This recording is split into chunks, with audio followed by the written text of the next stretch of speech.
On n'avait pas marre, chaque année, à chaque budget de la Sécu, de devoir adopter des mesures pour rééquilibrer un système qui n'est pas équilibré. On n'avait pas marre qu'on soit obligé de voter une sous-indexation de pensions de retraite. Monsieur Véran, vous n'en avez pas marre d'asséner cette règle d'or comme une espèce de loi intangible? Vous n'en avez pas marre de nous dire que vous allez compenser les exonérations fiscales pour le budget de la sécurité sociale et au final de ne pas le faire?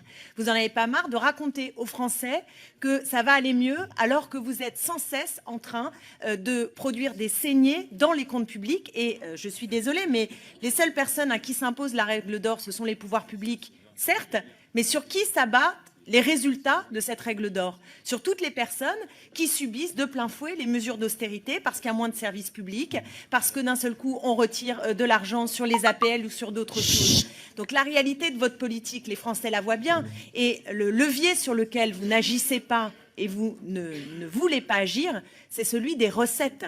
C'est-à-dire que pour que les comptes soient à l'équilibre, on peut imaginer que taxer les revenus financiers, que partager les richesses, qu'augmenter la part du produit intérieur brut consacré à la mise en commun et à notre système de retraite peut permettre non seulement d'être à l'équilibre, mais de faire progresser nos systèmes de protection sociale. Mais c'est à Monsieur Véran, ça ne rentre pas dans votre case parce que votre case est contrainte par cette règle d'or inventée sur un coin de bureau par des technocrates, c'est ça la réalité.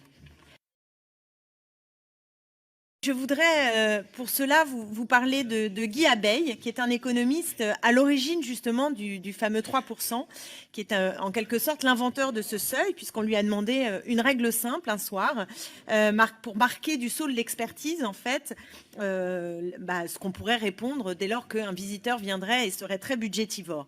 Et voilà ce qu'il dit aujourd'hui de ce seuil. Il dit que c'est une invention sans aucun contenu et fruit des circonstances, d'un calcul à la demande monté faute de mieux un soir dans un bureau. Le voilà devenu paradigme. Sur lui, on ne s'interroge plus. Il tombe sous le sens, à vrai dire, très en dessous, n'est-ce pas, Monsieur Fuchs? Très en dessous le sens. C'est un critère vrai. Construction contingente du discours, autorité de la parole savante, l'évidence comme l'heure ou le bocal de verre, celui dans lequel on s'agite et parade sans en avoir.